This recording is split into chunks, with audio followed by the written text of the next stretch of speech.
प्रयागराज के लेटे बड़े हनुमान जी की कथा विविध जनश्रुतियों एवं कपोल काल्पित तथा मनगढ़ंत कथाओं के आधार पर कहानियां खड़ी होती रहती हैं। इनमें से कुछ तो सत्य होती हैं, किंतु कुछ का तो कोई आधार ही नहीं होता है। यही बात इलाहाबाद में प्रयागराज क्षेत्र के संगम तट पर स्थित पुराण प्रसिद्ध लेटे हुए हनुमान जी के विषय में है। यह मंदिर धरती का एकमात्र मंदिर है जिसका विवरण पुराणों में विशद रूप से प्राप्त होता है। यही एकमात्र ऐसा मंदिर है जहां हनुमान जी के लेटे हुए रूप का विवरण मिलता है। अब आजकल तो अनेक मंदिर बन गए हैं जहां हनुमान जी को लेटा हुआ दर्शाया गया है। संभवतः महाराष्ट्र के औरंगाबाद के समीप महसमल में बना लेटे हुए हनुमान जी का विशाल मंदिर भी इसी श्रेणी में आता है। अस्तु जो भी हो, पुराणों में एक ही लेटे हुए हनुमान जी के मंदिर का विवरण प्राप्त होता है और वह प्रयाग क्षेत्र के संगम तट पर स्थित इलाहाबाद के बड़े हनुमान जी का मंदिर ही है। जो प्रचलित कथा इस लेटे हुए हनुमान जी के मंदिर के विषय में प्राप्त होती है वह यह है कि एक बार एक व्यापारी हनुमान जी के भव्य मूर्ति लेकर जल मार्ग से चला आ रहा था। वह हनुमान जी का परम भक्त था। जब वह अपनी नाव लिए प्रयाग के समीप पहुंचा तो उसकी नाव धीरे धीरे भारी होने लगी तथा संगम के नजदीक पहुंचकर यमुना जी के जल में डूब गई। कालांतर में कुछ समय बाद जब यमुना जी के जल की धारा ने कुछ राह बदली तो वह मूर्ति दिखाई पड़ी। उस समय मुसलमान शासक अकबर का शासन चल रहा था। उसने हिंदुओं का दिल जीतने तथा अंदर से इस इच्छा से कि यदि वास्तव में हनुमान जी इतने प्रभावशाली है तो वह मेरी रक्षा करेंगे, यह सोचकर उनकी स्थापना अपने किले के समीप ही करवा दी। किंतु यह निराधार ही लगता है क्योंकि पुराणों की रचना वेद व्यास ने की थी जिनका काल द्वापर युग में आता है। इसके विपरीत अकबर का शासन 14वीं शताब्दी में आता है। अकबर के शासन के बहुत पहले पुराणों की रचना हो चुकी थी, अतः यह कथा अवश्य ही कपोल काल्पित मनगढ़ंत या एक समुदाय विशेष के तुष्टीकरण का मायावी जाल ही हो सकता है।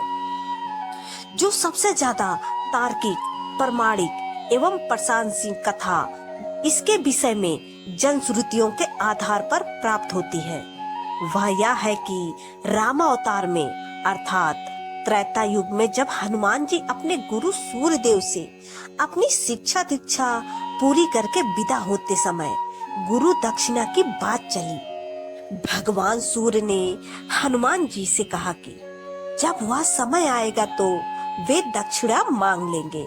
हनुमान जी मान गए, किंतु फिर भी तत्काल में हनुमान जी के बहुत जोर देने पर भगवान सूर्य ने कहा कि मेरे वंश में अवतरित अयोध्या के राजा दशरथ के पुत्र राम अपने भाई लक्ष्मण एवं पत्नी सीता के साथ प्रारब्ध के भोग के कारण वनवास को प्राप्त हुए हैं। वन में उन्हें कोई कठिनाई ना हो या कोई राक्षस उनको कष्ट न पहुंचाए, इसका ध्यान रखना। सूर्यदेव की बात सुनकर हनुमान जी अयोध्या की तरफ प्रस्थान हो गए। भगवान सोचे कि यदि हनुमान जी ही राक्षसों का संहार कर डालेंगे तो मेरे अवतार का उद्देश्य समाप्त हो जाएगा। अतः उन्होंने माया को प्रेरित किया कि हनुमान को घोर निद्रा में डाल दो। भगवान का आदेश प्राप्त कर माया उधर चली जिस तरफ से हनुमान जी आ रहे थे। इधर हनुमान जी जब गंगा के तट पर पहुँचे तब तक भगवान सूर्य अस्त हो गए। हनुमान जी ने माता गंगा को प्रणाम किया तथा रात में नदी नहीं लांघते यह सोचकर गंगा के तट पर ही रात व्यतीत करने का निर्णय लिया। हनुमान जी के हृदय में अपने गुरु आज्ञा पालन का संदेह घुमड़ रहा था, अतः उन्हें नींद भी नहीं आ रही थी। अतः वह आसन लगाकर ध्यानस्थ हो विचार मग्न हो गए। इधर माया ने जब उन्हें ध्यानस्थ देखा तो वह डर गई, क्योंकि यदि प्रातः काल हो गया तो हनुमान जी अयोध्या पहुंच जाएंगे। प्रण के दृढ़ निश्चयी हनुमान जी अपना कार्य प्रारंभ कर देंगे। अचानक हनुमान जी का ध्यान टूटा। उन्होंने सोचा क्यों न रात सत्संग में बिताई जाए। यह सोचकर वह ऋषि भारद्वाज के आश्रम की तरफ चल पड़े। अब माया और भी निराश हो गई। हनुमान जी भारद्वाज ऋषि के आश्रम पहुँचे। वहाँ वेद पुराण का व्याख्यान चल रहा था। हनुमान जी वहीं बैठकर कथा सुनने लगे। कथा में भारद्वाज ऋषि ने बताया कि कल यहाँ पर जगत के स्वामी तथा अयोध्या नरेश दशरथ के पुत्र के रूप में अवतरित भगवान राम गंगा पार कर पहुँचने वाले हैं। हनुमान जी प्रसन्न हो गए। अभी उन्होंने गंगा पार कर अयोध्या जाने का विचार त्याग दिया तथा वहीं संगम के तट पर ही रहकर भगवान राम की प्रतीक्षा करने का निर्णय लिया। रात्रिकालीन आवश्यक कार्यों को पूरा कर हनुमान जी वहीं संगम के तट पर लेट गए और उन्हें नींद आ गई। इधर माया को अवसर मिला और उसने हनुमान जी को धड़ दबोचा। हनुमान जी घोर निद्रा में चले गए। इधर भगवान राम गंगा पार कर प्रयाग पहुँचे। उन्होंने हनुमान जी को सोते हुए देखा तथा वर उनको यह वरदान दिया कि इस सोए हुए हनुमान जी के मूर्ति के जो भी दर्शन करेगा उसे बिना किसी प्रयास के मेरी कृपा प्राप्त होगी। उस व्यक्ति को किसी तरह के भूत प्रेत या धोखा षड्यंत्र का आदि का शिकार नहीं होना पड़ेगा। उसके सारे शत्रु स्वतः ही परास्त हो जाएंगे। इस तरह हनुमान जी को अमोघ वरदान देकर भगवान राम भारद्वाज ऋषि के आश्रम तथा अक्षय वट का दर्शन करते हुए आगे बढ़ गए। यह वरदान आज अक्षरशः सत्य हो रहा है। इस पुराण प्रसिद्ध सिद्ध हनुमान मंदिर का दर्शन निश्चित ही समस्त बाधा कष्ट अरिष्ट आदि को शांत करता है।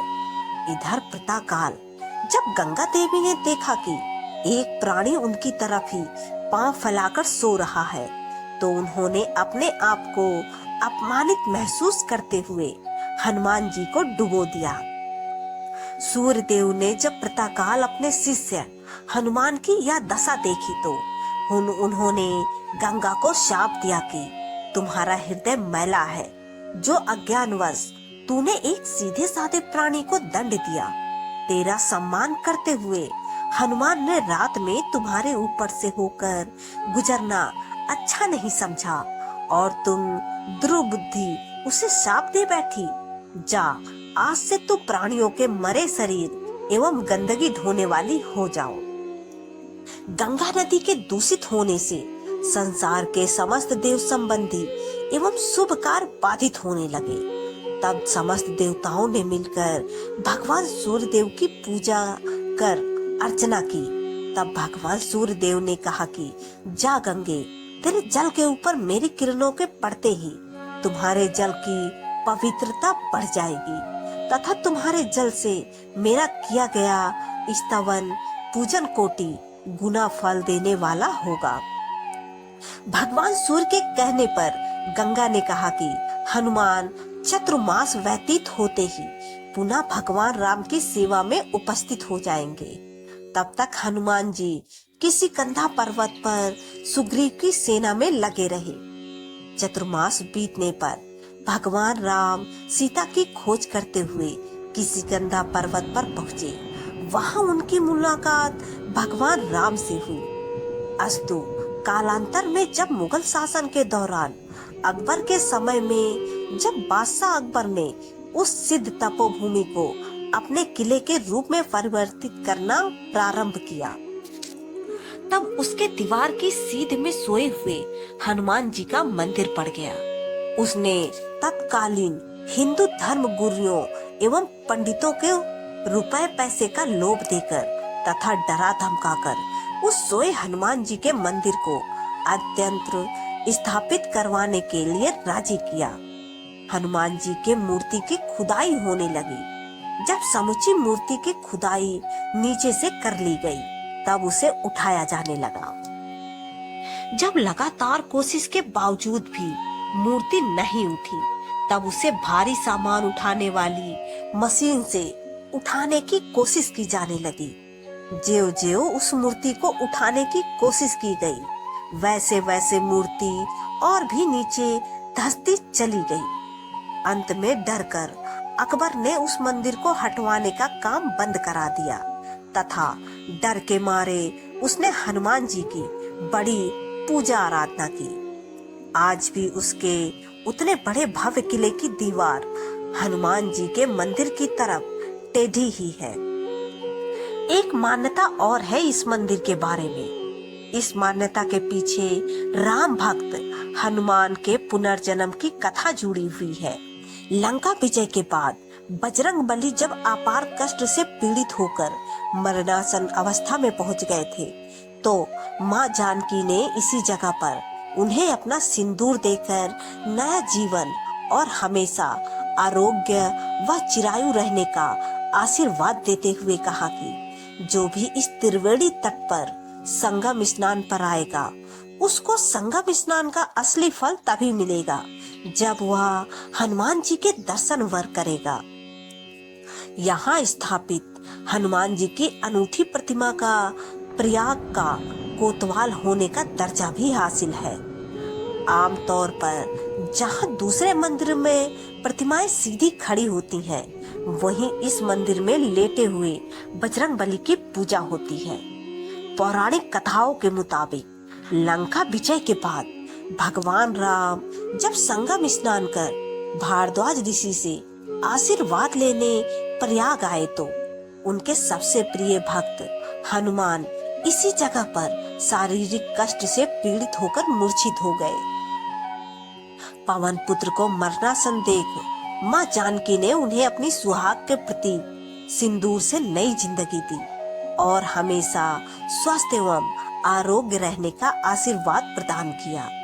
माँ जानकी द्वारा सिंदूर से जीवन देने की वजह से ही बजरंगबली को सिंदूर चढ़ाए जाने की परंपरा है। संगम आने वाले हर एक श्रद्धालु सिंदूर चढ़ाने और हनुमान जी के दर्शन को जरूर पहुंचता है।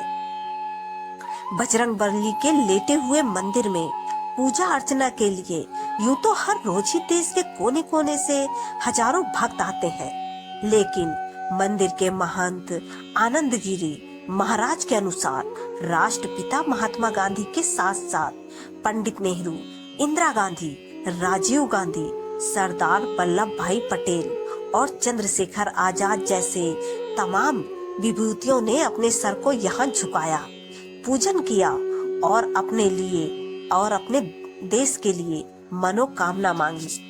यह कहा जाता है कि यहाँ मांगी गई मनोकामना अक्सर पूरी होती है।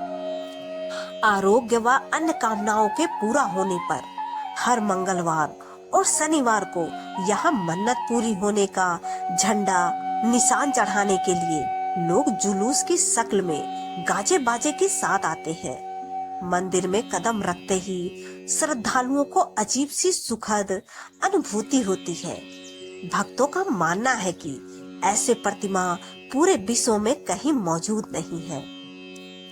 इलाहाबाद में संगम के तट निकट स्थित यह मंदिर उत्तर भारत के मंदिरों में अद्वितीय है। मंदिर में हनुमान जी की विशाल मूर्ति कर आराम की मुद्रा में स्थापित है। यद्यपि एक छोटा मंदिर है, फिर भी प्रतिदिन सैकड़ों की तादाद में भक्तगण दर्शन करने आते हैं। जय श्री राम। ऐसी ही और वीडियो के लिए हमारे चैनल को सब्सक्राइब करें। धन्यवाद।